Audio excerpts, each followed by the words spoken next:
Clean energy हा एक सर्वात महत्वाचा विषय आहे। आपल्या देशाचे प्रधानमंत्री माननीय नरेंद्र मोदीजी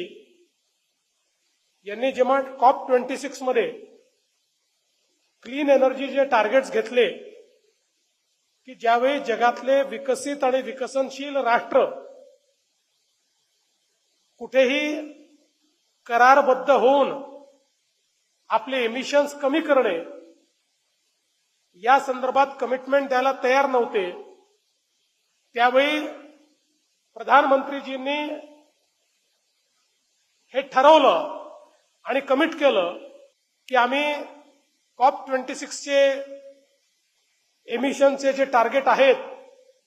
हे 2030 पर्यंत अचीव करू आणि त्याकरता क्लीन एनर्जीकडे मायग्रेशन,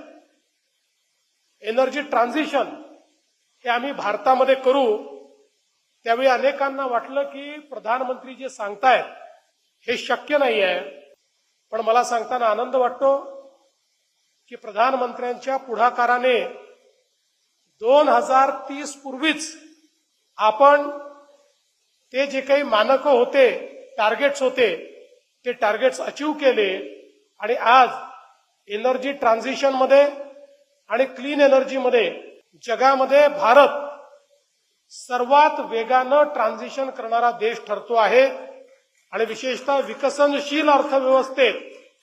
आता भारत एनर्जी ट्रान्झिशनचा लीडर झालाय।